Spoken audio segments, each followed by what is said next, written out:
She resisted a forced bond with a human warrior until she met him.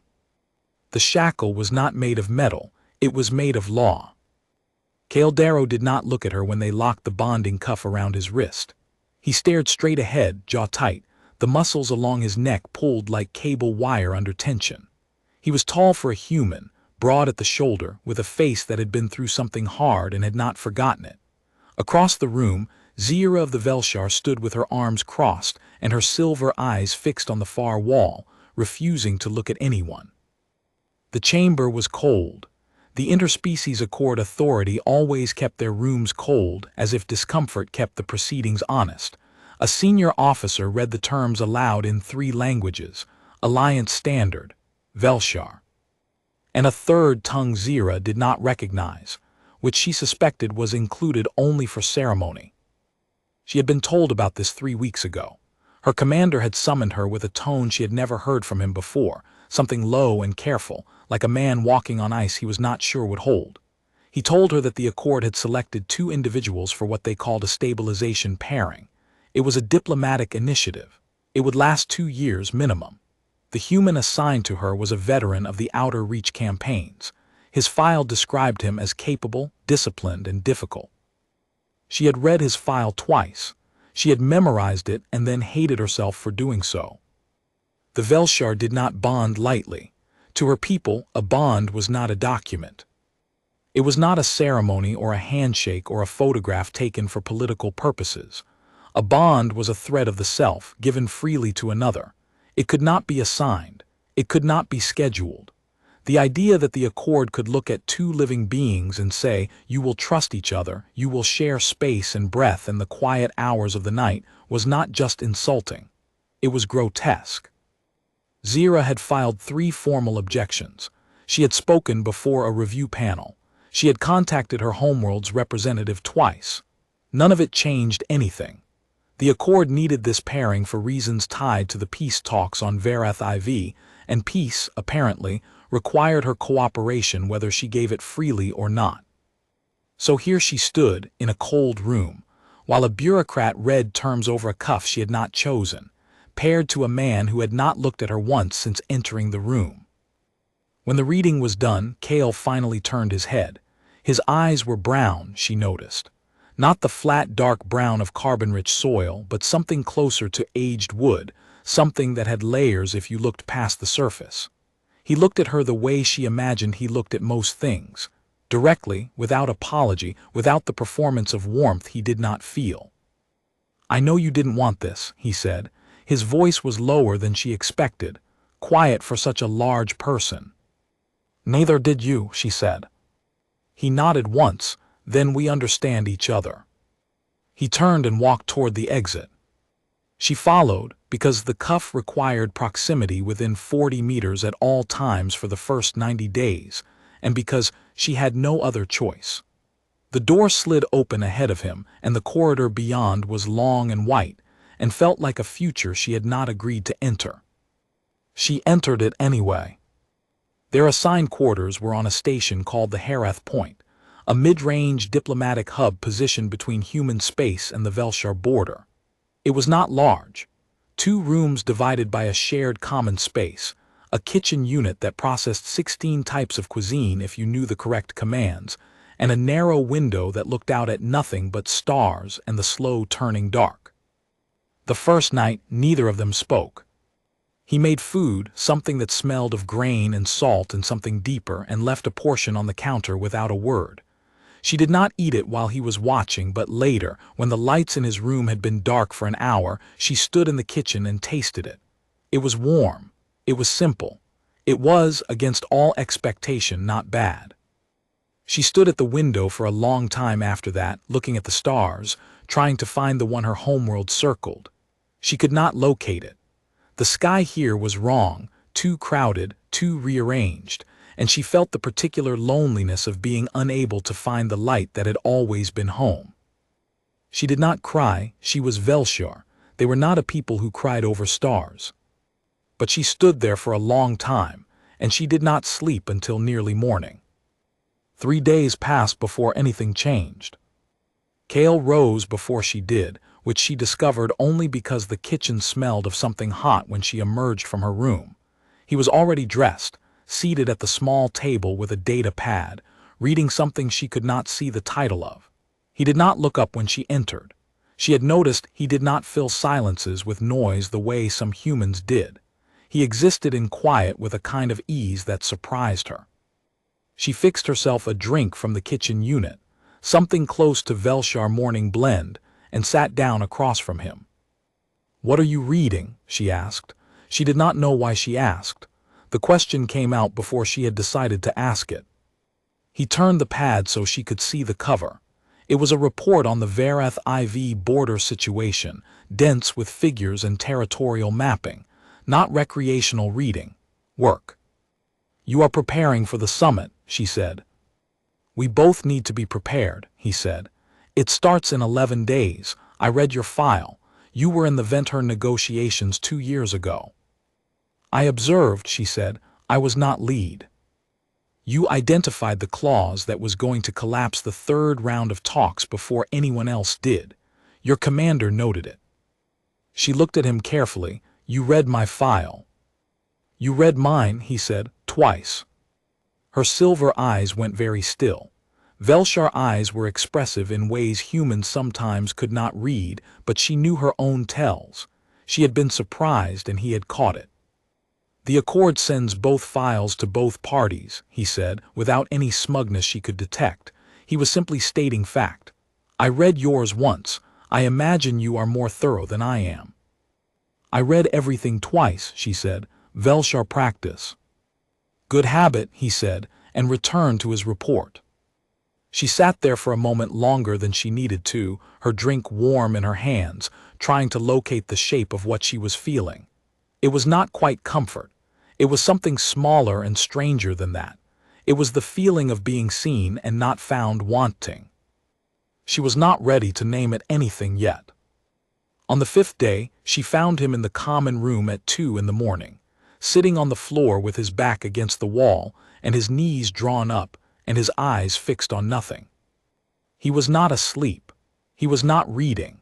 He was simply sitting in the dark with whatever was inside him, and the expression on his face was the one she recognized from soldiers who had been too long in the field, who had seen things that did not translate into language, who had learned to carry weight without making a sound about it. She had that expression too. She had seen it in her own reflection. She sat down on the floor across the room and said nothing. After a while he said quietly, "Sorry, did I wake you?" "No," she said. "I do not sleep well in new places." "Me neither," he said. They sat in the dark for a while. The station hummed around them, the low mechanical breath of systems keeping everything alive. Outside the window, a cargo hauler moved slow and silent past the stars. "The outer reach campaigns," she said finally. "Not a question, an offering." He let out a slow breath. 3 years, different postings, it gets in you.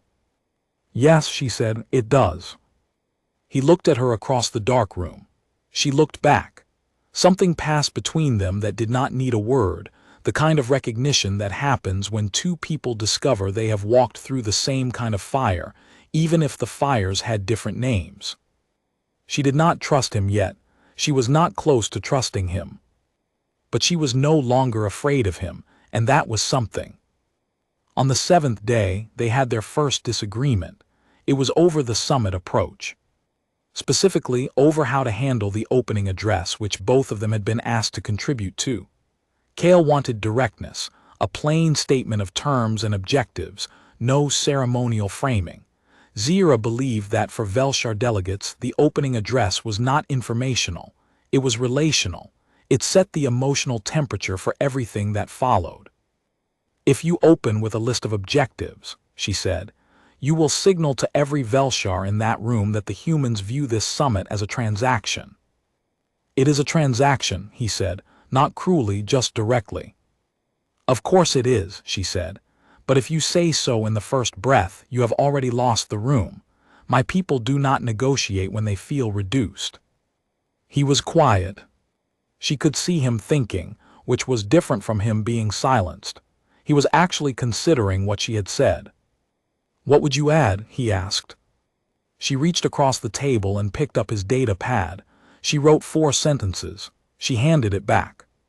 He read them again. "These are good," he said. "I know," she said. He almost smiled. It was the first time she had seen his face do anything like it, and it changed him completely, just for a second, before the discipline came back. She filed that away somewhere she did not intend to examine too closely. That evening, she caught herself thinking about the way he listened, the quality of his attention when she spoke. There were people on both sides of the border who listened to Velshar women the way one listened to background noise, present but not processed. Kale listened the way a navigator reads a star chart, like the information mattered and he intended to use it.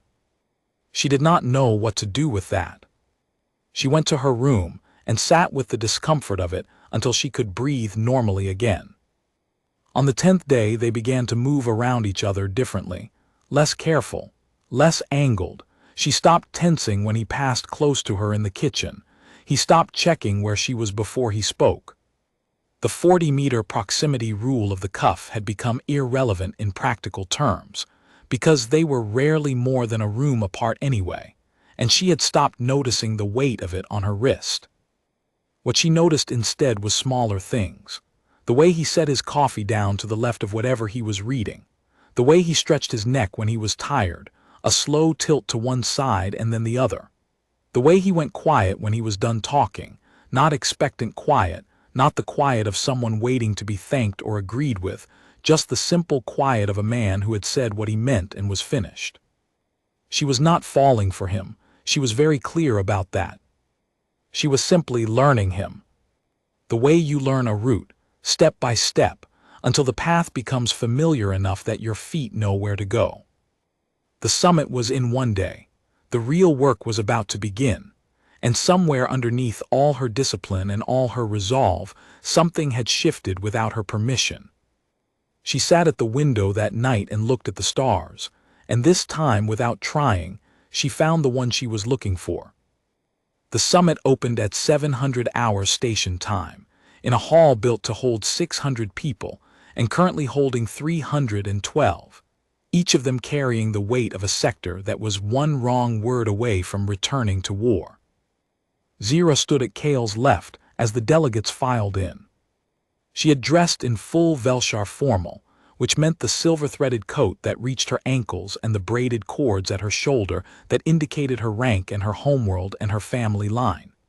Kale wore the dress uniform of a Human Alliance senior officer, dark navy with minimal insignia, the kind of dress that said we are serious here without saying we are armed.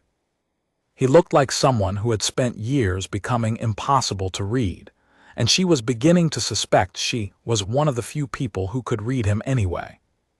The opening address was delivered jointly. She spoke the Velshar sections. He spoke the Alliance standard sections. And between them, woven carefully through both, were the 4 sentences she had written on his pad 9 days ago, placed at the opening, before the objectives, before the terms, so that every Velshar in the room heard first that they were known. She felt the shift in the room when those sentences landed, the slight change in posture, the release of breath held too long. She had been right, and she did not look at Kale to confirm it, but she felt him just slightly exhale beside her. The first session ran long. The border mapping dispute was thornier than the preliminary reports had suggested, and by midday 3 different faction leads were speaking over each other in 2 languages, while the translators tried to keep up.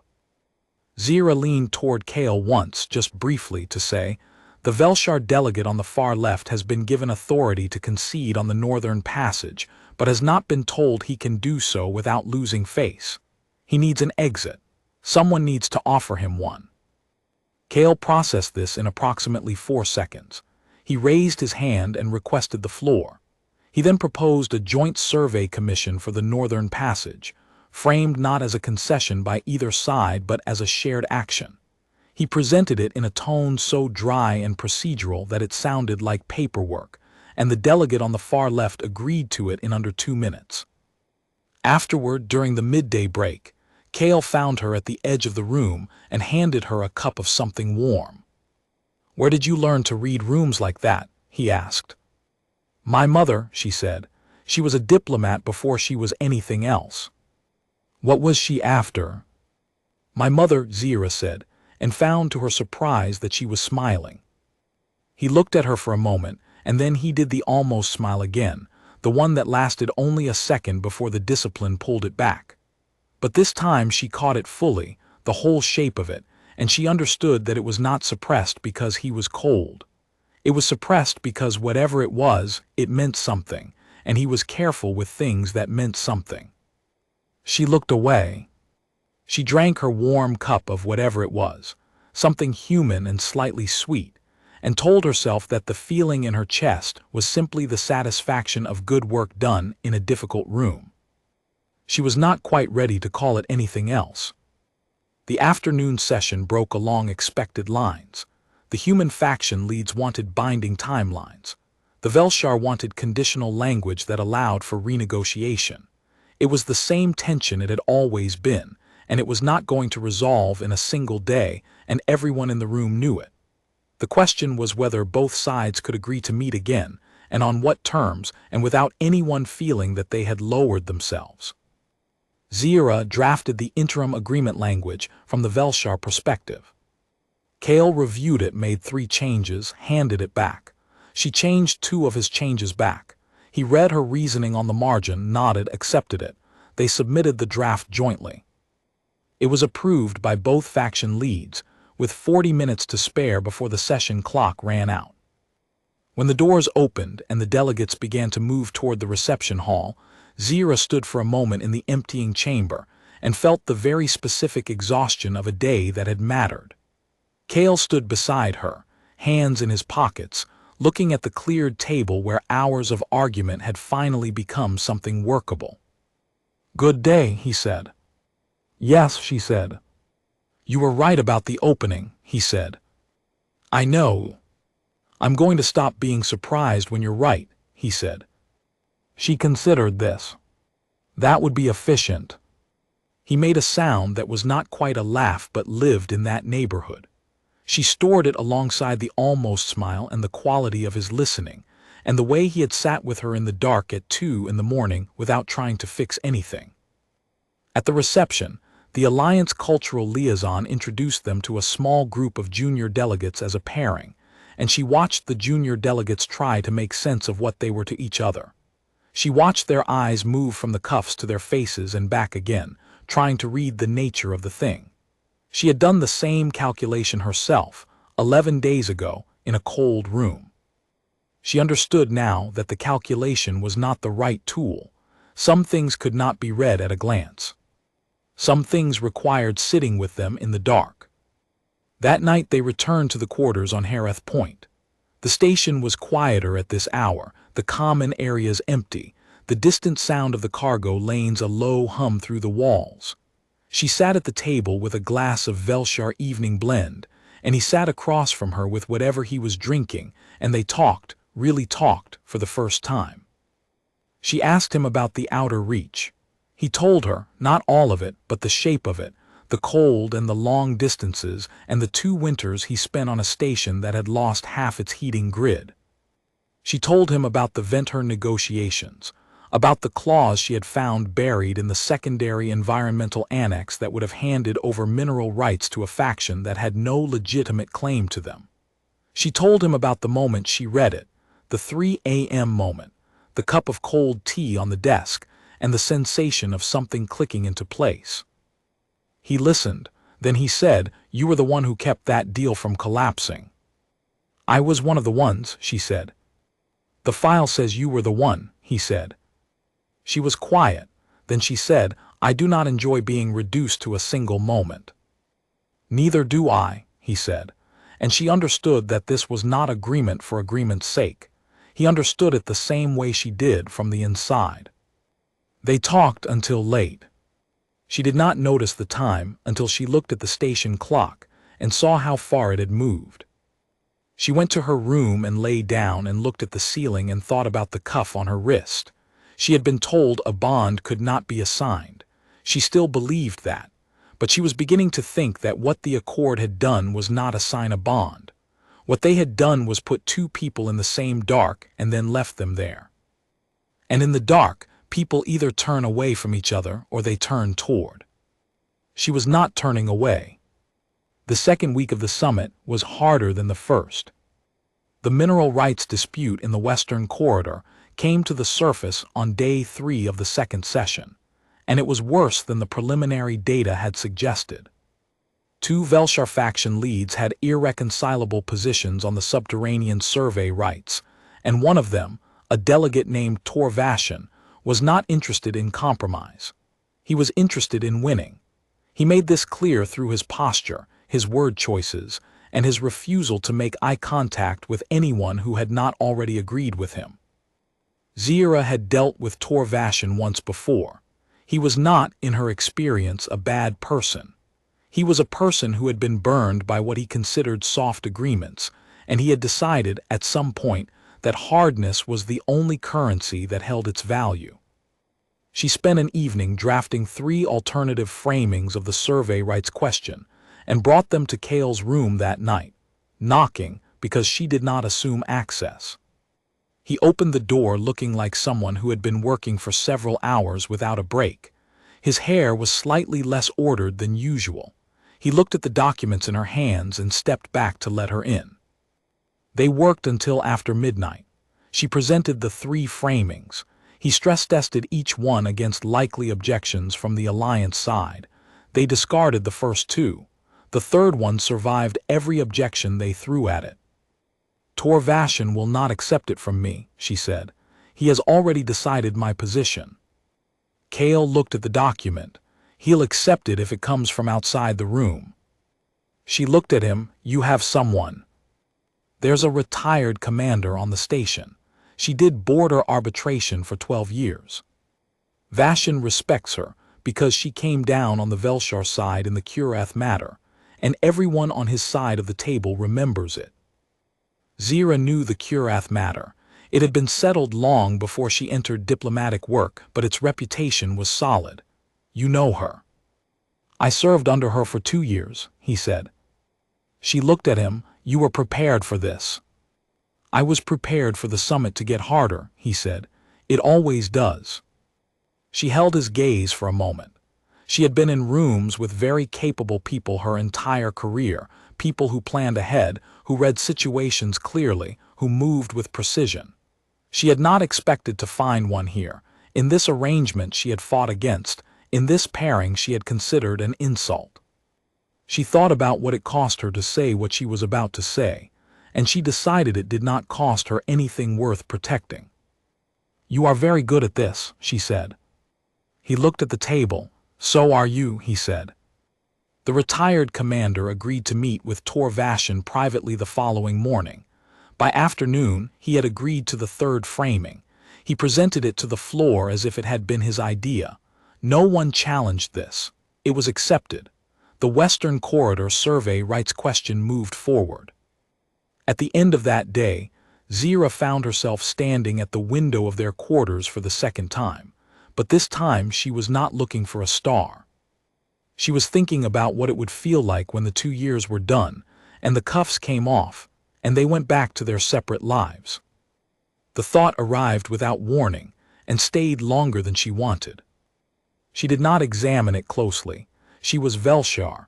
She was a diplomat. She was not someone who fell into things she had not chosen.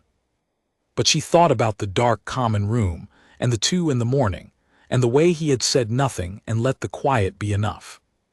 She thought about Tor Vashin agreeing to the 3rd framing, and the small satisfied tilt of Cale's head when he heard. She thought about the almost smile, and the coffee cup to the left of whatever he was reading, and the way he stretched his neck when he was tired. On the 14th day, he cut his hand. It was nothing dramatic. He was fixing a stuck panel in the kitchen unit, and the edge of it caught his palm. He came out of the kitchen holding a cloth to his hand with an expression that was mostly irritation and partly something else, and when she looked up from her work and saw the cloth, she was on her feet before she made a decision to stand. "Let me see," she said. He showed her. It was not deep, but it was long. She went to the medical kit. She cleaned the cut and pressed the closure strip along it and wrapped it without looking at his face, because she did not want to look at his face right now. She did not want to know what she would find there. His hand was warm. She had not expected how warm. "Thank you," he said quietly. She did not answer immediately. She finished the wrapping. She set the kit down. Then she looked up, and his face was close because she had been close to his hand, and what she found there was not what she had been afraid of. It was nothing readable. It was simply his face, that face she had been memorizing against her will, patient and present and turned toward her. "You are welcome," she said. She did not move away immediately. She was not sure how long they stayed like that, near enough that she could see the layers in the brown of his eyes, and she understood, standing there, that she was in trouble. Not the dangerous kind, not the kind that required running. The other kind, the kind that means something has already changed, and you are only now arriving at the moment of understanding it. She moved away. She sat down at her work. She did not allow herself to revisit it for the rest of the day. But that night, when she could not sleep, she lay in the dark and asked herself an honest question. If the cuffs came off tomorrow, if the accord called the pairing complete and sent them separate ways, would she feel relieved? She stayed with the question for a long time. The honest answer was no. She turned onto her side and looked at the wall and thought about how strange it was, that the thing she had fought against most had become the thing she did not want to end. That the person she had refused to look at in a cold room had become the person whose quiet was the most comfortable quiet she had ever sat inside. She had not chosen this. She wanted to be angry about that, and she could not find the anger. What she found instead was something that felt, if she was honest, like beginning. She pulled the blanket up and closed her eyes, and in the morning she would be professional and capable and give nothing away. But in the dark she let herself have the truth. She did not want him to be a stranger again. The summit's third week brought weather in the form of a crisis no one had predicted. A Velshar courier vessel was stopped near the border by an Alliance patrol, and the patrol commander had exercised seizure authority under an outdated protocol that should have been suspended 18 months ago. The vessel's crew was unharmed, but the cargo, which included a sealed diplomatic packet intended for the Velshar lead delegate on Varath IV, had been opened and scanned. The news reached the summit floor at 9 in the morning. By 9:15, the Velshar faction leads were on their feet. By 9:20, two of them had formally suspended their participation pending a statement of accountability. Zira was in the corridor outside the main chamber when the alert came through on her pad, and she read it twice and then pressed her back against the wall and took a breath. This was the kind of incident that ended summits. This was the kind of thing that set peace talks back by years. Kale appeared beside her. She had not heard him coming. "I just got the same message," he said. "You know this patrol commander?" she asked. "Not personally. I know the protocol. It was supposed to be suspended. Someone didn't update the standing orders on that patrol route. My delegates are going to require a public statement and a formal inquiry," she said. "Not a private apology, public." "I know," he said. "If the Alliance side treats this as a minor administrative error," she said, "the summit ends today." "I know," he said again. "Let me make a call." He moved down the corridor. She stayed where she was, watching him pull out his comm and speak in a low, direct voice to someone she could not see. She watched him listen. She watched the expression on his face go through something complicated and come out the other side as resolve. He came back in 5 minutes. "The Alliance senior delegate is going to issue a public statement before the morning session resumes. Full acknowledgement, formal suspension of the patrol commander pending inquiry, and a binding order to update all patrol route protocols within 30 days. Zira looked at him. "In 5 minutes. "I explained the situation clearly," he said. She thought about what it took to explain a situation so clearly in 5 minutes. that a senior delegate would agree to a public accountability statement before their morning tea was cold. She thought about the years of credibility required to have that kind of conversation. "You spent your reputation on this," she said. He looked at her steadily. "Yes. For the summit." "For the summit," he said. And then more quietly, "and because it was the right thing." She stood in the corridor and looked at this man who had not looked at her when they first met, who had said, "I know you didn't want this," and then stepped back and given her room to come to her own conclusions, who had sat in the dark with her and waited and not made it into something it wasn't. She said, "Thank you." He nodded once. The morning session resumed at 10. The statement was read into the record by the Alliance senior delegate, in full, in 3 languages with no hedging. The Velshar faction leads conferred for 11 minutes. They returned to the table. The summit continued. By the end of the 3rd week, 6 of the 9 disputed items had been resolved. The remaining 3 were moved into a working group structure with timelines and reporting requirements. It was not a complete resolution. It was not meant to be. It was the beginning of a structure that could hold. On the last evening of the summit, there was a formal reception, and Zira wore the same silver-threaded coat she had worn on the first day, and Kale wore the same dark navy, and they moved through the room together in a way that was no longer careful. She noticed people watching them. She noticed the way other delegates read them, trying to understand what this pairing was, what had happened in the weeks they had worked together in that station, in that small set of rooms, in the dark and the quiet and the work. She did not try to correct anyone's reading. She was not sure she could have given them an accurate one. Late in the evening, they stepped away from the crowd and stood near the wide observation window at the far end of the room. The stars here were different from the ones outside their quarters. The station had rotated, or they had moved, or both. The sky was rearranged again. "What comes next?" she said. "Working group meetings, monthly probably. We'd both be expected to attend." "And after that?" He looked at the stars. "I don't know," he said, and then after a pause, "What do you want to come next?" It was the first time he had asked her that directly, not about the summit, not about the work, about the actual shape of the future, the one that didn't have an agenda. She looked at the stars and thought about the honest question she had asked herself in the dark, and the honest answer she had given. "I do not want to be strangers," she said. He was quiet for a moment, then he said, "Neither do I." They stood there, not touching, not needing to, with the summit behind them and the future ahead of them and the slow turning dark of space outside the glass. And she thought about the cuff on her wrist, and how she had hated it, and how it had not in the end done what she feared. It had not stolen something from her. It had placed her somewhere she would not have gone on her own, and it had left her there long enough to discover what was already there. She had not chosen the beginning, but she was choosing this. 60 days after the summit closed, Zira received a formal communication from the Accord stating that, due to the successful resolution of the Varath IV negotiations, and the commendation report filed by both faction leads, the stabilization pairing between herself and Kale Darrow had fulfilled its primary objective ahead of schedule. The cuffs could be removed at any registered Accord facility within the next 30 days. She read the message twice, then she set it down on the table and went to the window. It was morning.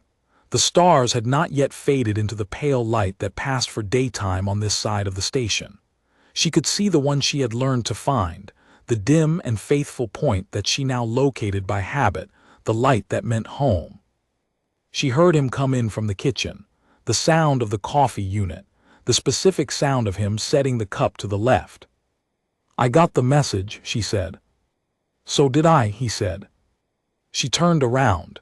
He was at the table, cup in hand, not reading anything, just looking at her.